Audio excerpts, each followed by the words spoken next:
जी तो जनाब अस्सलामु अलैकुम वरहमतुल्लाहि वबरकातुहू। आज हम शुरू करेंगे निज़ाम इन्हज़ाम से। निज़ाम इन्हज़ाम में मैदा और मैदा में होने वाली गैस, अल्सर, उल्टी, मतली, कै, कब्ज़, जिगर के अद्वियात, ये जिगर के मर्ज़ के लिए अद्वियात, यानी कि हम निज़ाम इन्हज़ाम में इस्तेमाल होने वाली अद्वियात को वन बाई वन रोज़ाना की बुनियाद पर एक एक दवाई को आसान लफ्ज़ों में डिस्कस करेंगे। तो आज की जो निज़ाम इन्हज़ाम में हमारी सबसे पहली दवा है वो है राइज़ेक ओमेप्राज़ोल। इसका जो फार्मूला है ये है सॉल्ट ओमेप्राज़ोल। मेन चीज़ ये है, ऊपर वाला ब्रांड नेम है। अगर आप थोड़ा सा इस बात को समझ लें कि आपकी जो सेहत है, या मिसाल के तौर पर एक मरीज़ है, उसको गैस हो रही है, उसको अल्सर हो रहा है, या मैदे में ज़ख़म है, लैब टेस्ट करवाया है, एच पेलोरी का, डॉक्टर ने कहा जी एच पेलोरी करवाएं, उसको अल्सर है, तो सबसे पहली जो दवाई इस्तेमाल करवाई जाएगी इसमें, उसमें होगा ओमेप्राज़ोल। याद रखें, ओमेप्राज़ोल। अब इसमें यह हो सकता है कि ओमेप्राज़ोल हो और ब्रांड नेम ये ना हो। ब्रांड नेम और भी हो सकते हैं, जैसे ओमिज़ोल हो गया, ओमेगा हो गया, इसी तरह अल्लाह आपका भला करे ज़ोराल हो गया। हर बंदे की अपनी इस्तिताअत के मुताबिक दवाई मौजूद है।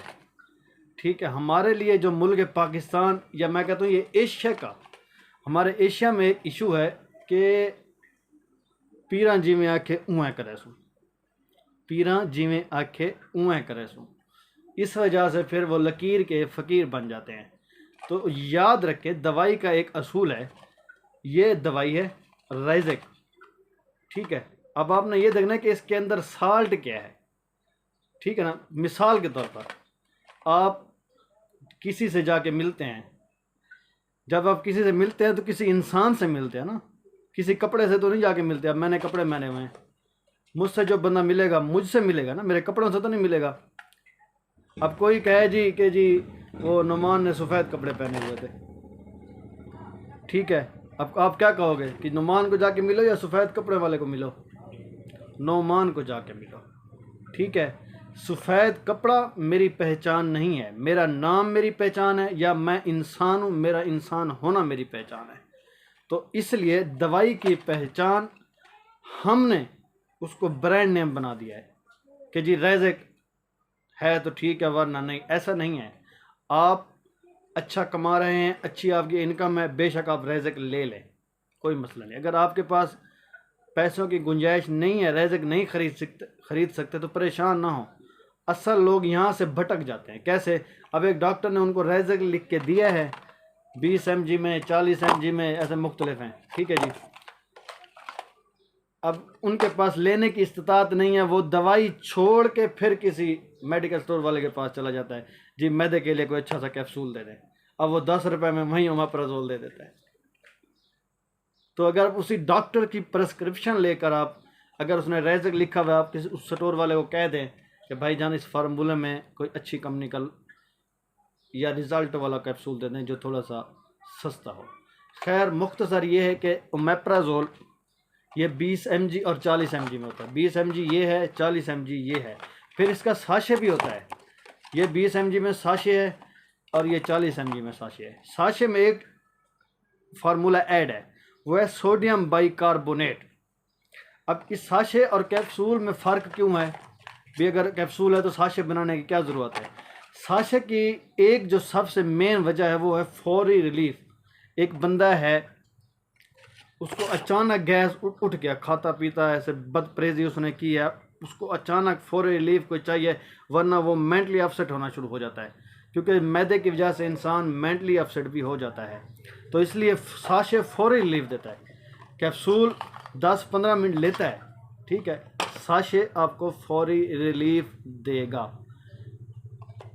अब ये ओमेप्राज़ोल हो गया 20-40 में कैप्सूल और 20-40 में साशे।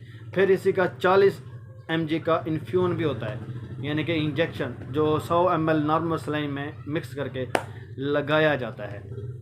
अगर मैं आपको इस फार्मूले में मुख्तलिफ ब्रांड दिखा दूं तो आपके लिए ये आसानी हो जाएगी। अगर आप रेज़े खा रहे हैं और आप कहते हैं यार मेरे पास तो पैसे नहीं हैं, आपने कभी रेज़े खा लिया कभी नहीं खा लिया। जो पेशेंट इस मैदे के मसाइल में मुब्तला हैं वो मैदे का ये कैप्सूल रोज़ाना निहार मुँह अपनी खुराक समझें। अगर उन्होंने ठीक रहना है तो किसी डॉक्टर से मशवरे के बाद। अब आए मैं आपको इस ओमेप्राज़ोल के साल्ट में मुख्तलिफ़ कंपनियों के मुख्तलिफ़ प्रोडक्ट दिखाता हूँ।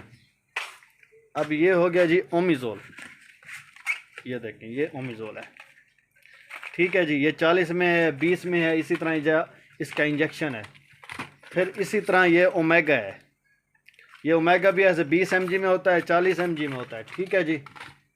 इसी तरह अल्लाह आपका भला करे ये टेफ है, ये सामी कंपनी का है, सामी, ठीक है जी, 20 mg और 40 mg, ठीक है जी। अब मैं आपको दिखा रहा हूँ लोकल प्रोडक्ट, ठीक है ना। ये अब वो प्रोडक्ट है जो डॉक्टर आम रूटीन में लिखते हैं, ठीक है, थोड़े से महंगे होते हैं। अब आप कहते हैं जी यार इस फार्मूले में मुझे कोई अच्छा सा नॉर्मल से रेट में कैप्सूल दे दें। अब ये मैं आपको दिखा रहा हूँ, अल्लाह आपका भला करे, जोराल कैप्सूल है। ये भी इसी तरह 20 mg में होता है, 40 mg में होता है, इसमें इसी तरह साशे भी होता है। अब ये कैप्सूल आपको मार्केट में बआसानी 10 रुपये का एक कैप्सूल या 12-13 रुपये का एक कैप्सूल, या अगर आप किसी होलसेल से जाके डब्बी लेंगे तो 100, 120, 30 ये आपको डब्बी मिल जाएगी। कहने का मतलब ये है कि आपको ये 10 का पड़ेगा। और रेज़े का अगर आप 20 mg वाला लेंगे ये इस वक्त 21-22 रुपये इसकी कीमत है, ठीक है जी। इसी तरह मतलब ओमेप्राज़ोल में मुख्तलिफ कंपनियां हैं।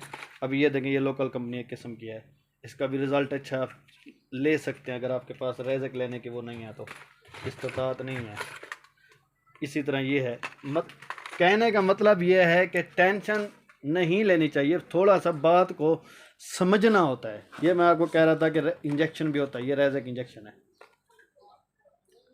ठीक है जी। इसी तरह ये रैपिड है, ये ग्लोबल कंपनी का है, ये रैपिड 40 mg में इन्फ्यूजन होता है, ठीक है जी। ये हो गया नंबर 2।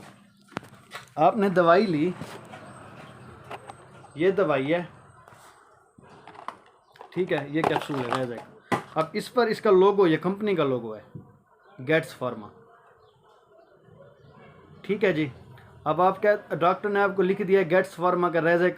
अब ये आप पे फ़र्ज़ नहीं हो गया कि आपने रेज़क गेट्स कंपनी का ही खाना है, ठीक है। आपके पास पैसे नहीं हैं, अब डॉक्टर की प्रिस्क्रिप्शन को मामूली ना समझें, ठीक है। हमारे लोगों में अजाब यही। अब एक मरीज़ है, वो डॉक्टर के पास गया है, ठीक है, उसने ये दवाई लिखवाई है रेज़क कैप्सूल 40 में, मिसाल 40, ये ताकत है 40 वाली, ठीक है। डॉक्टर ने लिख के दिया जी इसको आप 2 हफ्ते खाएं, 2 हफ्ते बाद दोबारा मुझे चेकअप करवाएं, ठीक है। अब उस शरीफ आदमी जब वो मेडिकल स्टोर पर गया है, अब ये 21 कैप्सूल हैं 670 रुपये के, मतलब अगर आप 14 लेंगे तो 400 रुपये के बनेंगे। डॉक्टर ने आपको 2 हफ्ते का कहा है, तो इसमें ये है। अब वो मरीज़ नहीं लेता, यार ये तो बहुत महंगे हैं। अब वो उसने जो नुस्खा मुस्का जेब में डाल लिया, चला गया। फिर बाद में है जी अच्छा जहाँ कोई चंगा जहाँ अच्छा सा कोई कैप्सूल दे दे मैदे के लिए। अब वो बंदा वहीं जो मैंने आपको जोराल दिखाया है, वहीं वो 40 mg वाला 20 mg वाला आपको 15 रुपये में वो दे देता है।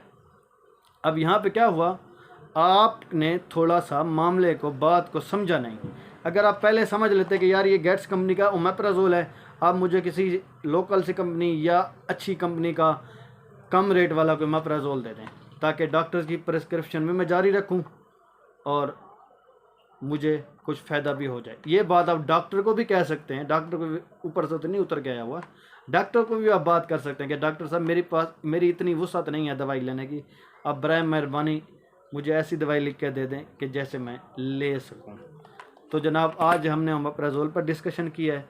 रोज़ाना इसी तरह इंशाल्लाह हम एक दवाई पर एक आम लफ्ज़ों में गुफ्तगू करेंगे, ताकि उससे आपको भी फ़ायदा हो और हमारे पास या मेरे पास जो थोड़ी सी तजर्बे की बुनियाद पर या इल्मी लेवल पर मालूमात है वो मैं आपको दे सकूं। एक और रिमाइंड मैं यहाँ पे आप करवाता जाऊँ कि मेरी जो भी बात होगी वो आपके लिए डायग्नोज नहीं है, एक रहनुमाई है, ठीक है।